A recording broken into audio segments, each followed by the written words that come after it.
মফস্বল শহর শিউলিবাড়ি, ছোট, শান্ত, ধুলো ভরা রাস্তার শহর। এখানেই থাকত এক যুবক, রাশেদ করিম। খুব সাধারণ মানুষ, কিন্তু হৃদয়টা ছিল অদ্ভুত বড়। রাশেদ ছিল মধ্যবিত্ত পরিবারের বড় ছেলে। বাবা আব্দুল হাকিম একজন অবসরপ্রাপ্ত প্রাথমিক বিদ্যালয়ের শিক্ষক।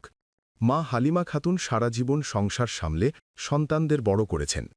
ছোট ভাই নাইম করিম তখন কলেজে পড়ে, আর ছোট বোন সাবিহা করিম স্কুলে। সংসারের অবস্থা ভালো ছিল না। রাশেদ শহরের এক ছোট প্রাইভেট কোম্পানিতে হিসাব সহকারী হিসেবে কাজ করত। মাস শেষে যা বেতন পেত সেটা দিয়ে কোনো মতে সংসার চলত। তবু রাশেদের স্বপ্ন ছিল সে তার পরিবারকে একদিন ভালো অবস্থায় নিয়ে যাবে। কিন্তু মানুষের জীবনে কখনো কখনো এমন একটা মানুষ আসে যার জন্য নিজের সব হিসাব বদলে যায়। রাশেদের জীবনে সেই মানুষটির নাম ছিল সায়রা তাসনিম। সায়রা ছিল অদ্ভুত মেধাবী মেয়ে। তার স্বপ্ন ছিল ডাক্তার হওয়া, চোখে বড় বড় স্বপ্ন, মুখে আত্মবিশ্বাস। কিন্তু তার পরিবার আর্থিকভাবে খুব শক্তিশালী ছিল না। তার বাবা মতিউর রহমান ছোট ব্যবসা করতেন, আর মা রোকসানা বেগম মেয়েকে নিয়ে বড় বড় আশা করতেন। রাশেদের সঙ্গে সায়রার পরিচয় হয়েছিল এক আত্মীয়ের বাসায়। প্রথম দেখাতেই মেয়েটার কথাবার্তা রাশেদের ভালো লেগে যায়। সায়রা বলেছিল, আমি ডাক্তার হতে চাই, আমি ডাক্তার হতে মানুষের চাই, জন্য কিছু করতে চাই। মানুষের রাশেদ জন্য সেই কিছু করতে মুহূর্তে চাই। মনে মনে ঠিক করে ফেলেছিল, এই মেয়েটার স্বপ্ন সে ভাঙতে দেবে না। কিছুদিনের মধ্যেই দুই পরিবারের সম্মতিতে তাদের বিয়ে হয়। বিয়েটা ছিল খুবই সাধারণ, কোনো বড় আয়োজন ছিল না, কিন্তু রাশেদের চোখে ছিল এক অদ্ভুত প্রতিজ্ঞা। বিয়ের পর থেকেই শুরু হয় সত্যিকারের সংগ্রাম। সায়রা মেডিকেল কলেজে ভর্তি হল, আর সেই সাথে শুরু হল টাকার যুদ্ধ। মেডিকেলের বই, কোচিং, হোস্টেল, ল্যাব ফি সব মিলিয়ে বিশাল খরচ। রাশেদ তখন একের পর এক দায়িত্ব নিজের কাঁধে তুলে নিল। সে নিজের খরচ কমিয়ে দিল, নতুন কাপড় কেনা বন্ধ করল বন্ধুদের সঙ্গে আড্ডা, এমনকি অনেক সময় নিজে ঠিকমতো খেতেও না। মাসের শেষে বেতন হাতে পেলেই প্রথমে পাঠাত সায়রার পড়াশোনার খরচ, তারপর যা বাঁচত তা দিয়ে সংসার চলত। এতে করে তার নিজের পরিবার অনেক কষ্টে পড়ে গেল। মা হালিমা খাতুন মাঝে মাঝে কষ্ট করে বলতেন, বাবা, তোর ভাইয়ের কলেজের ফি এখনও দেওয়া হয়নি। বাবা আব্দুল হাকিম একদিন গভীর নিঃশ্বাস ফেলে বলেছিলেন, রাশেদ, দায়িত্বেরও একটা ভারসাম্য থাকে।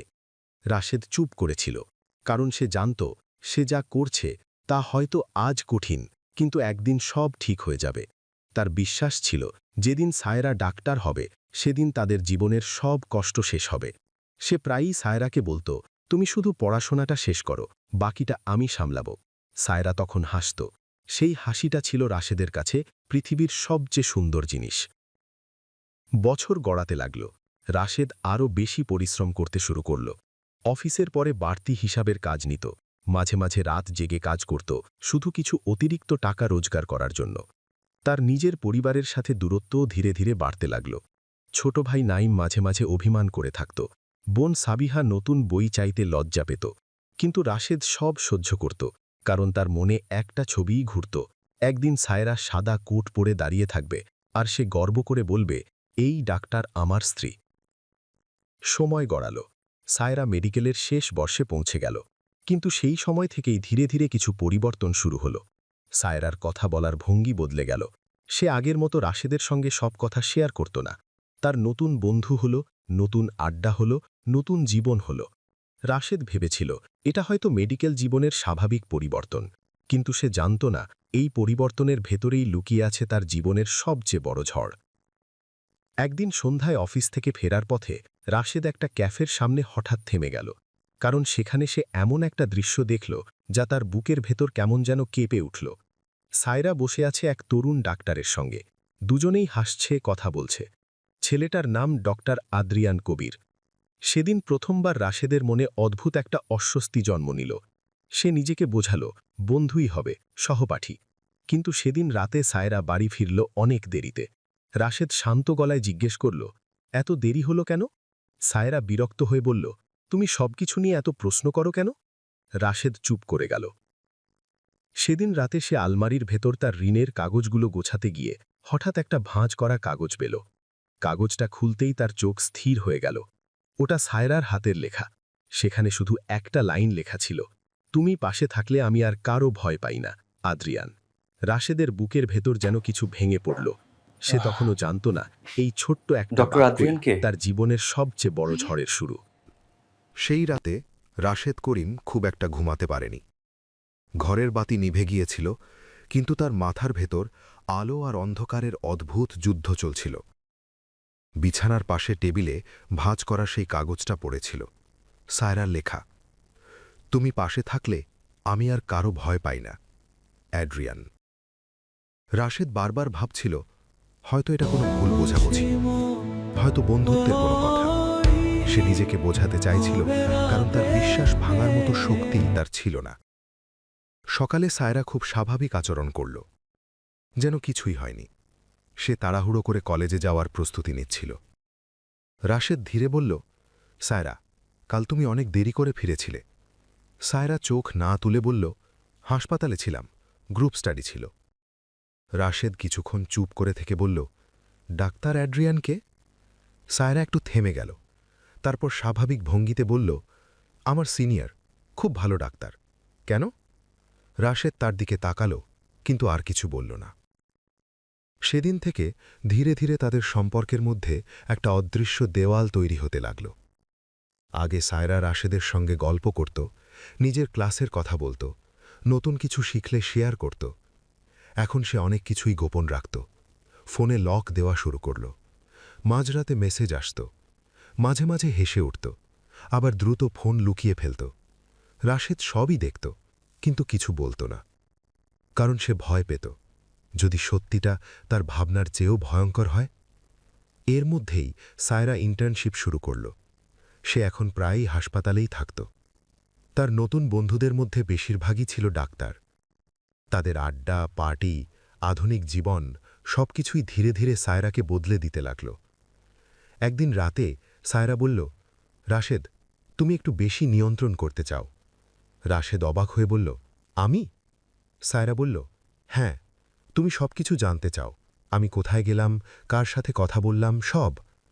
রাশেদ শান্ত গলায় বলল, কারণ তুমি আমার স্ত্রী, তোমার খোঁজ নেওয়া কি ভুল? সায়রা বিরক্ত হয়ে বলল, আমি আমার নিজের জীবনও চাই।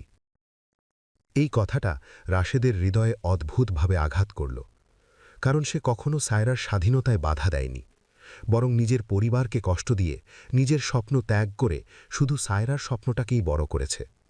কিন্তু সায়রা আর সেটা দেখছিল না। একদিন দুপুরে রাশেদ অফিস থেকে বের হয়ে হাসপাতালে গেল। সে ভেবেছিল সায়রাকে সারপ্রাইজ দেবে, কিন্তু হাসপাতালে গিয়ে সে এমন একটা দৃশ্য দেখল যা তার বুকের ভেতর শীতলতা নামিয়ে দিল।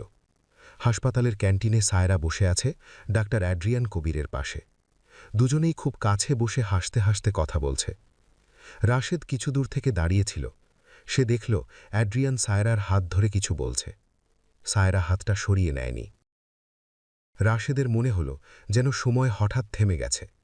সে ধীরে ধীরে সেখান থেকে ফিরে এলো। সেদিন রাতে যখন সায়রা বাসায় ফিরল, রাশেদ আর চুপ থাকতে পারল না।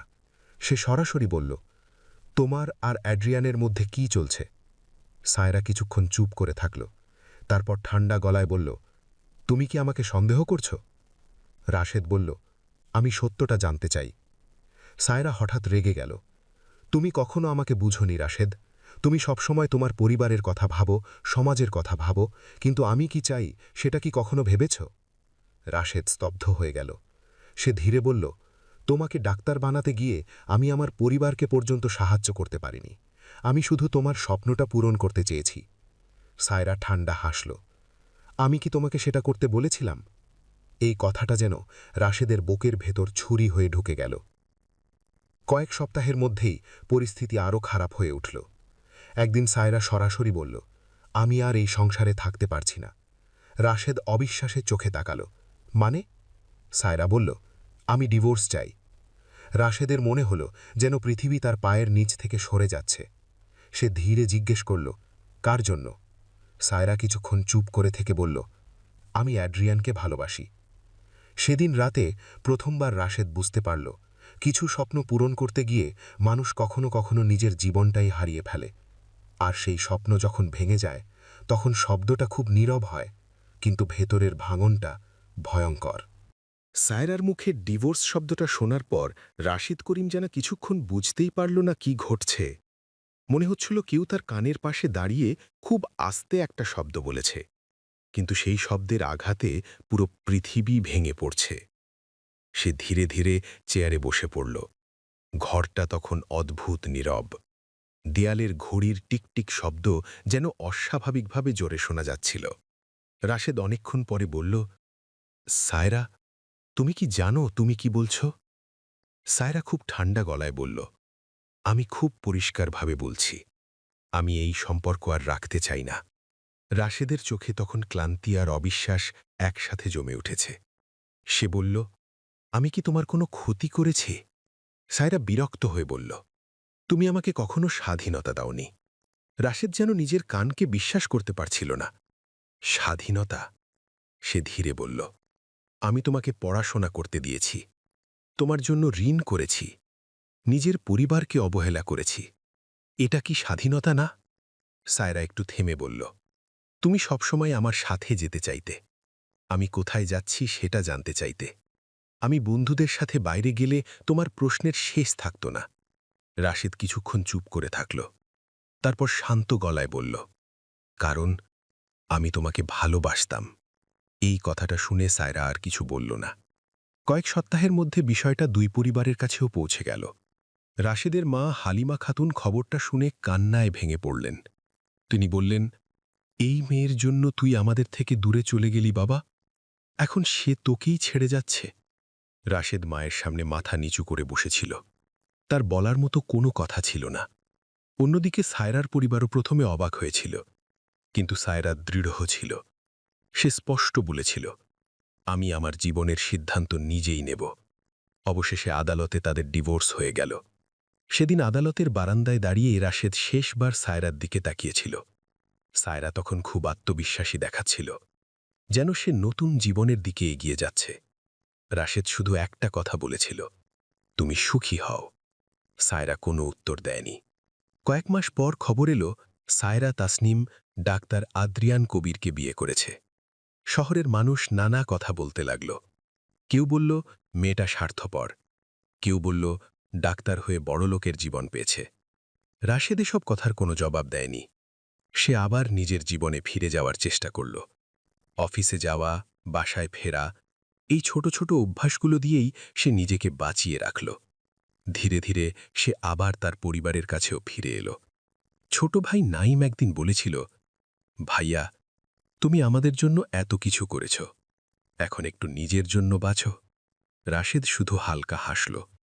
কিন্তু শহরের অন্য প্রান্তে সায়রার নতুন জীবন শুরু হয়েছিল একেবারে ভিন্নভাবে। ডাক্তার আদ্রিয়ান কবির ছিল খুবই স্মার্ট, উচ্চাকাঙ্ক্ষী মানুষ। তার বড় বড় পরিকল্পনা ছিল। সায়রা প্রথম দিকে খুব সুখী ছিল। নতুন ফ্ল্যাট, নতুন গাড়ি, আধুনিক জীবন, সবকিছুই যেন সিনেমার মতো লাগছিল। আদ্রিয়ান প্রায়ই বলতো, আমরা একদিন বড় হাসপাতাল খুলব। সায়রা তার স্বপ্নে বিশ্বাস করত। একদিন আদ্রিয়ান বলল, আমাদের বড় কিছু করতে হলে ব্যাংক থেকে লোন নিতে হবে। সায়রা বলল, কিন্তু এত বড় লোন কি সহজে পাওয়া যাবে? আদ্রিয়ান আত্মবিশ্বাসের সাথে হাসল, তোমার নামে হলে পাওয়া যাবে। তুমি এখন প্রতিষ্ঠিত ডাক্তার। সায়রা একটু দ্বিধা করেছিল, কিন্তু আদ্রিয়ানের ওপর তার অন্ধ বিশ্বাস ছিল। অবশেষে বিশাল অঙ্কের ব্যাংক লোন নেওয়া হল। সব কাগজপত্রে সায়রার সই। আদ্রিয়ান বলেছিল, এই টাকা আমাদের ভবিষ্যৎ তৈরি করবে।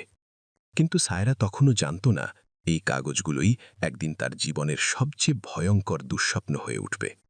একদিন সকালে ঘুম থেকে উঠে সায়রা দেখল আদ্রিয়ান বাসায় নেই। প্রথমে সে ভেবেছিল হাসপাতালে গেছে, কিন্তু কিছুক্ষণ পর তার ফোনে ব্যাংক থেকে একটা কল এলো। ওপাশ থেকে একজন বলল, ম্যাডাম, আপনার লোনের টাকা ট্রান্সফার হয়েছে, এখন কিস্তি শুরু হবে। সায়রার বুক হঠাৎ ধক করে উঠল। সে দ্রুত আদ্রিয়ানের ফোনে কল করল। ফোন বন্ধ। আর সেই মুহূর্তে সায়রার মনে হল, তার জীবনের সবচেয়ে বড় ভুলটা হয়তো এখনই শুরু হলো। সেদিন সকালে ফোনটা কানে নিয়ে অনেকক্ষণ বসেছিল সায়রা তাসনিম। বারবার ডাক্তার আদ্রিয়ান কবিরের নম্বরে কল করছিল, কিন্তু প্রতিবারই একই উত্তর, the number you have dialled is currently switched off. প্রথমে সে ভেবেছিল আদ্রিয়ান হয়তো অপারেশনে ব্যস্ত, কিন্তু 1 ঘণ্টা, 2 ঘণ্টা, তারপর পুরো দিন কেটে গেল। আদ্রিয়ান ফিরল না। সন্ধ্যার দিকে সায়রা তার হাসপাতালের এক সহকর্মীকে ফোন করল। আদ্রিয়ানটি হাসপাতালে আছে? ওপাশ থেকে উত্তর এলো, না তো, আজ তো সে ডিউটিতেই আসেনি। সায়রার বুকের ভেতর অদ্ভুত একটা ভয় জমতে লাগল। সে দ্রুত তাদের ফ্ল্যাটের আলমারি খুলল। সেখানে রাখা ছিল কিছু গুরুত্বপূর্ণ কাগজপত্র, ব্যাংকের ফাইল আর কিছু গয়না। আলমারির দরজা খুলতেই তার হাত কাঁপতে শুরু করল। অনেক কাগজ নেই, গয়নাগুলোও নেই। হঠাৎ তার মনে পড়ল, কয়েকদিন আগে আদ্রিয়ান বলেছিল কিছু কাগজ ব্যাংকে জমা দিতে হবে। সেদিন সে কিছুই সন্দেহ করেনি, কিন্তু এখন সব কিছু একসাথে মনে পড়ে যেতে লাগল। সেই মুহূর্তেই তার ফোনে আবার ব্যাংক থেকে কল এলো। উপাস থেকে শান্ত গলায় বলা হল, ম্যাডাম, আপনার নামে যে 2 কোটি টাকার ব্যবসায়িক ঋণ নেওয়া হয়েছে তার প্রথম কিস্তি আগামী মাস থেকে শুরু হবে। সায়রার মাথা ঘুরে উঠল। সে কাঁপা গলায় বলল, কিন্তু এই টাকা তো হাসপাতালের জন্য নেওয়া হয়েছিল। ব্যাংকের কর্মকর্তা বললেন, টাকা গতকালই পুরোটা ট্রান্সফার হয়েছে। কোন অ্যাকাউন্টে? ওপাশে কয়েক সেকেন্ড নীরবতা। তারপর বলা হল, ডাক্তার আদ্রিয়ান কবিরের অ্যাকাউন্টে। সায়রার হাত থেকে ফোনটা প্রায় পড়ে যাচ্ছিল। সেদিন রাতটা ছিল তার জীবনের সবচেয়ে ভয়ঙ্কর রাত। সে বারবার আদ্রিয়ানের ফোনে কল করল, মেসেজ পাঠাল, ইমেল করল। কোনো উত্তর নেই। পরদিন সে আদ্রিয়ানের বাসায় গেল। সেখানে গিয়ে জানল, আদ্রিয়ান আগের দিনই দেশ ছেড়ে চলে গেছে। কেউ জানে না সে কোথায় গেছে। সায়রার মনে হল যেন তার চারপাশের পৃথিবীটা ধীরে ধীরে অন্ধকার হয়ে যাচ্ছে। কয়েক মাস আগেও সে ভাবত তার জীবন নতুন করে শুরু হয়েছে, কিন্তু এখন সে বুঝতে পারল সে এক ভয়ঙ্কর ফাঁদের মধ্যে পড়ে গেছে। ঋণের চাপ দ্রুত বাড়তে লাগল। ব্যাংক থেকে নিয়মিত কল আসতে লাগল, ম্যাডাম, কিস্তি বাকি আছে, ম্যাডাম, দয়া করে দ্রুত পেমেন্ট করুন। সায়রা তখনও চেষ্টা করছিল নিজেকে সামলে রাখতে। সে হাসপাতালের কাজ চালিয়ে যাচ্ছিল, কিন্তু তার ভেতরের ভাঙনটা কেউ দেখতে পাচ্ছিল না। রাতে সে ঘুমাতে পারত না। মাথার ভেতর শুধু একটা চিন্তা ঘুরত, আমি কিভাবে এই ঋণ শোধ করব। চাপ বাড়তে বাড়তে একসময় তার আচরণও বদলে যেতে লাগল। সে খুব দ্রুত রেগে যেত, রোগীদের সাথে কথা বলার সময় ধৈর্য হারিয়ে ফেলত। সহকর্মীরা লক্ষ্য করছিল সায়রা আগের মতো নেই। একদিন অপারেশন থিয়েটারে একটা ছোট্ট ভুল হয়ে যায়। সাধারণ ভুল, কিন্তু তাতে একজন রোগীর অবস্থা খারাপ হয়ে যায়। হাসপাতাল কর্তৃপক্ষ বিষয়টা গুরুত্ব দিয়ে তদন্ত শুরু করল। সায়রা তখন ভেতরে ভেতরে সম্পূর্ণ ভেঙে পড়েছে। ঋণের চাপ, প্রতারণার যন্ত্রণা, সমাজের দৃষ্টি সব মিলিয়ে সে নিজেকে হারিয়ে ফেলছিল। এক রাতে এক সহকর্মী তাকে বলল, তুমি ঠিক আছো তো? সায়রা হঠাৎ হেসে উঠল। সেই হাসিটা ছিল অদ্ভুত, খালি, ক্লান্ত। সে বলল, আমি ঠিক আছি, আমি সব সামলে নেব। কিন্তু সত্যি হল, সে কিছুই সামলাতে পারছিল না। ধীরে ধীরে সে ভুল মানুষের সাথে মিশতে শুরু করল। স্ট্রেস কমানোর জন্য কেউ তাকে কিছু ওষুধ দিয়েছিল। প্রথমে সেটা ছিল ঘুমের জন্য, তারপর ধীরে ধীরে সেটা ড্রাগে পরিণত হল। সায়রা বুঝতেই পারল না কখন সে এই অন্ধকার পথে ঢুকে পড়েছে। তার কাজের মান খারাপ হতে লাগল। হাসপাতালে তার বিরুদ্ধে অভিযোগ জমতে লাগল। অবশেষে একদিন হাসপাতাল কর্তৃপক্ষ কঠোর সিদ্ধান্ত নিল, ডাক্তার সায়রা তাসনিমের চিকিৎসা লাইসেন্স বাতিল করা হয়েছে। সেদিন হাসপাতালের গেটের সামনে দাঁড়িয়ে সায়রা বুঝতে পারল সে শুধু তার ক্যারিয়ারই হারায়নি, সে তার পুরো জীবনটাই হারিয়ে ফেলেছে। কিন্তু ভাগ্যের নির্মম খেলা তখনও শেষ হয়নি, কারণ কয়েক মাস পর তার সামনে আবার দাঁড়াবে সেই মানুষটি যাকে সে একদিন খুব সহজে ছেড়ে চলে গেছিল, রাশেদ করিম। আর সেই সাক্ষাৎ তার জীবনের শেষ সত্যতা সামনে নিয়ে আসবে। ডাক্তার সায়রা তাসনিম এখন আর ডাক্তার নন। হাসপাতালের সেই গেট, যেখান দিয়ে সে একসময় সাদা কোট পরে গর্ব করে ঢুকত, আজ সেই গেটই তার জন্য বন্ধ। হাতে নেই চাকরি, মাথার উপর বিশাল ঋণের বোঝা, আর সমাজের চোখে সে এখন ব্যর্থ এক মানুষ। তার বাসাও আর আগের মতো নেই। ঋণের চাপ সামলাতে গিয়ে একে একে সব বিক্রি হয়ে গেছে, ফ্ল্যাট, গাড়ি, গয়না। শেষে তাকে বাধ্য হয়ে শহরের এক সস্তা ভাড়া বাসায় থাকতে হয়। সেই বাসাটা ছিল খুব ছোট, অন্ধকার আর নীরব। রাত হলে সায়রা প্রায়ই একা বসে থাকত জানালার পাশে, দূরের শহরের আলো দেখত। মাঝে মাঝে তার মনে পড়ত একসময় কেউ তার জন্য সব কিছু ছেড়ে দিয়েছিল, রাশেদ করিম। সে তখন এই স্মৃতিটা ঝেড়ে ফেলতে চাইত, কিন্তু স্মৃতি তো এমন জিনিস যাকে যত দূরে ঠালো সে তত কাছে ফিরে আসে। একদিন দুপুরে সায়রা ব্যাংকের অফিসে গিয়েছিল ঋণের বিষয়ে কিছু সময় চাওয়ার জন্য। ব্যাংকের কর্মকর্তা স্পষ্ট বললেন, ম্যাডাম, এত বড় অঙ্কের লোন আমরা আর দীর্ঘদিন স্থগিত রাখতে পারব না। সায়রা মাথা নিচু করে বসেছিল, তার বলার মতো কোনো যুক্তি ছিল না। অফিস থেকে বের হয়ে সে ধীরে ধীরে রাস্তায় হাঁটছিল। হঠাৎ সে একটা ছোট ডায়াগনস্টিক সেন্টারের সামনে এসে থেমে গেল। বোর্ডে লেখা করিম ডায়াগনস্টিক অ্যান্ড কেয়ার। নামটা তার কাছে খুব পরিচিত লাগল। সে কয়েক সেকেন্ড দাঁড়িয়ে থাকল, তারপর ধীরে ধীরে ভেতরে ঢুকল। ভেতরে ঢুকেই সে দেখল রিসেপশনের পাশে দাঁড়িয়ে একজন মানুষের সাথে কেউ কথা বলছে। লোকটা ঘুরে দাঁড়াতেই সায়রার বুক থক করে উঠল। সে মানুষটা রাশেদ করিম। কিন্তু রাশেদকে এখন আগের মতো লাগছিল না। তার চোখে এখন এক ধরনের স্থিরতা আছে, মুখে শান্ত আত্মবিশ্বাস। সায়রা কয়েক মুহূর্ত দাঁড়িয়ে রইল। রাশেদ প্রথমে তাকে চিনতে পারেনি, তারপর যখন চিনল তখন কয়েক সেকেন্ড চুপ করে তাকিয়ে থাকল। দুজনের মাঝখানে অদ্ভুত নীরবতা তৈরি হল। অবশেষে সায়রা ডেইরে বলল, তুমি ভালো আছো? রাশেদ শান্ত গলায় বলল, আলহামদুলিল্লাহ, তুমি?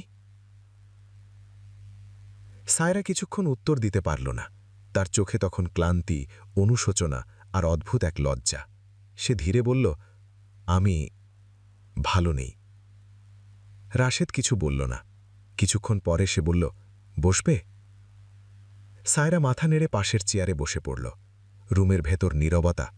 সায়রা চারপাশে তাকিয়ে দেখল ডায়াগনস্টিক সেন্টারটা বেশ ভালোভাবেই চলছে। সে অবাক হয়ে বলল, তুমি এটা শুরু করেছ? রাশেদ হালকা হাসল, হ্যাঁ, কয়েক বছর আগে। সায়রা ধীরে বলল, তুমি পারলে? রাশেদ বলল, জীবন কাউকে থামিয়ে রাখে না। এই কথাটা শুনে সায়রার চোখে পানি চলে এলো।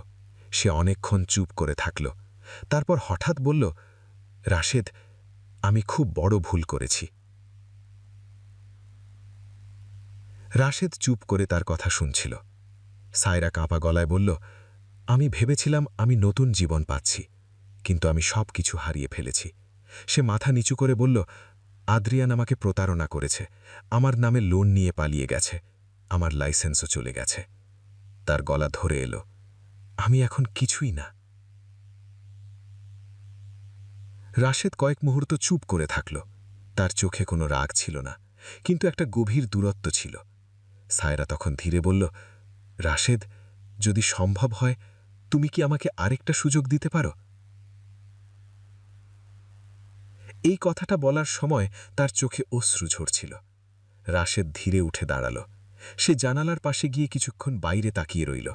তার মাথার ভেতর হয়তো বহু পুরনো স্মৃতি ঘুরছিল, কষ্ট, অপমান, ত্যাগ, ভালোবাসা। কিছুক্ষণ পরে সে ঘুরে দাঁড়াল। তার চোখ শান্ত। সে ধীরে বলল, সায়রা, আমি তোমাকে ক্ষমা করে দিয়েছি অনেক আগেই। সায়রার চোখে হঠাৎ আশা জ্বলে উঠল, কিন্তু রাশেদ এরপর যে কথাটা বলল সেটা তার জীবনের শেষ আঘাত হয়ে উঠল। কিন্তু ক্ষমা করা আর আবার সেই জীবনে ফিরে যাওয়া, এই দুটো এক জিনিস না। সায়রার বুকের ভেতর আবার সবকিছু ভেঙে পড়ল। সে বুঝতে পারল, জীবনে কিছু দরজা একবার বন্ধ হয়ে গেলে আর কখনো খোলে না। রুমের ভেতর তখন গভীর নীরবতা। সায়রা তাসনিম চুপ করে বসেছিল। তার চোখের কোণ বেয়ে নীরবে অশ্রু গড়িয়ে পড়ছিল। কয়েক মিনিট আগেও তার মনে হয়েছিল হয়তো সবকিছু আবার ঠিক হয়ে যেতে পারে, হয়তো অতীতের ভুলগুলোকে মুছে ফেলা যাবে। কিন্তু রাশেদ করিম যে কথাটা বলল, ক্ষমা করেছি কিন্তু ফিরে যাওয়া সম্ভব না, এই কথাটা যেন তার শেষ আশাটুকুও নিভিয়ে দিল। সায়রা ধীরে মাথা নিচু করল। তার মনে হচ্ছিল জীবনের সব হিসাব যেন আজ তার সামনে দাঁড়িয়ে গেছে। যে মানুষটা একসময় তার জন্য নিজের পরিবারকে অবহেলা করেছে, নিজের সুখ ত্যাগ করেছে, সেই মানুষটাকে সে খুব সহজেই হারিয়ে ফেলেছিল। আর এখন যখন সে সব হারিয়েছে, তখন ফিরে এসে দাঁড়িয়েছে সেই মানুষের দরজায়। কিন্তু সময় তো আর পেছনে ফিরে যায় না। সায়রা ধীরে বলল, আমি জানি আমি ক্ষমার যোগ্য না। রাশেদ কিছুক্ষণ চুপ করে তার দিকে তাকিয়ে রইল। তার চোখে রাগ ছিল না, ঘৃণাও ছিল না, কিন্তু একটা কঠিন বাস্তবতা ছিল। সে ধীরে বলল, মানুষ ভুল করতেই পারে সায়রা, কিন্তু কিছু ভুলের ফল অনেক বড় হয়। সাইরা কাঁপা গলায় বলল, তুমি কি আমাকে ঘৃণা করো? রাশেদ মাথা নাড়ল। না, আমি কাউকে ঘৃণা করি না। সে একটু থেমে আবার বলল, কিন্তু আমি সেই মানুষটাও আর নেই যে একসময় তোমার জন্য নিজের সব কিছু ছেড়ে দিতে পারত। এই কথাটা শুনে সাইরার চোখে আবার জল চলে এলো। সে ধীরে বলল, তুমি কি সুখী? রাশেদ কয়েক সেকেন্ড ভাবল, তারপর শান্তভাবে বলল, আমি এখন শান্তিতে আছি। এই উত্তরটা সাইরার মনে অদ্ভুতভাবে আঘাত করল, কারণ সে বুঝতে পারল রাশেদের জীবনে এখন আর তার কোনো প্রয়োজন নেই। সাইরা ধীরে উঠে দাঁড়াল, তার পা যেন ভারী হয়ে গেছে। দরজার দিকে হাঁটার আগে সে একবার পিছনে তাকাল। রাশেদ তখন টেবিলের পাশে দাঁড়িয়ে আছে। সাইরা ধীরে বলল, রাশেদ, তুমি একদিন বলেছিলে আমি ডাক্তার হলে তুমি গর্ব করবে। তার কণ্ঠ ভেঙে গেল। আজ আমি কিছুই না। রাশেদ শান্তভাবে বলল, মানুষ তার পেশা হারাতে পারে, কিন্তু মানুষ হওয়াটা হারালে সেটা সবচেয়ে বড় ক্ষতি। এই কথাটা সাইরার হৃদয়ে গভীরভাবে আঘাত করল। সে বুঝতে পারল তার সবচেয়ে বড় ভুল ছিল শুধু রাশেদকে ছেড়ে যাওয়া না, তার সবচেয়ে বড় ভুল ছিল সে মানুষটার মূল্য বুঝতে পারেনি যে তাকে নিঃস্বার্থভাবে ভালোবেসেছিল। সাইরা ধীরে দরজার দিকে হাঁটতে লাগল। দরজার কাছে পৌঁছে সে আরেকবার থামল। তার চোখে তখন গভীর অনুতাপ। সে বলল, তুমি আমাকে দ্বিতীয় সুযোগ দিলে না। এটা কি তোমার কাছে কঠিন ছিল? রাশেদ একটু হেসে বলল, খুব কঠিন ছিল। সাইরা অবাক হয়ে তাকাল। রাশেদ বলল, কারণ এক সময় আমি সত্যিই তোমাকে খুব ভালোবাসতাম। কিছু মুহূর্ত দুজনেই চুপ করে থাকল। তারপর সাইরা ধীরে দরজা খুলে বাইরে চলে গেল। ডায়াগনস্টিক সেন্টারের সামনে এসে সে কিছুক্ষণ দাঁড়িয়ে রইল। আকাশে তখন সন্ধে নেমে এসেছে। রাস্তার বাতিগুলো একে একে জ্বলছে। সাইরা ধীরে হাঁটতে শুরু করল। তার সামনে দীর্ঘ এক অজানা পথ। হয়তো সে নতুন করে বাঁচতে চেষ্টা করবে, হয়তো করবে না। কিন্তু সে একটা সত্য খুব ভালোভাবে বুঝে গেছে, জীবনে সব সুযোগ ফিরে আসে না, আর কিছু মানুষকে হারালে পৃথিবীর কোনো অনুশোচনা দিয়েও তাদের আর ফিরে পাওয়া যায় না। ডায়াগনস্টিক সেন্টারের ভেতরে দাঁড়িয়ে রাশেদ করিম জানালা দিয়ে একবার বাইরে তাকাল। দূরে সাইরাকে ছোট হয়ে যেতে দেখা যাচ্ছিল। তার চোখে কোনো ঘৃণা ছিল না, শুধু একটা দীর্ঘ নিঃশ্বাস ছিল। কারণ জীবনের কিছু গল্প ক্ষমা দিয়ে শেষ হয়, কিন্তু একসাথে নয়।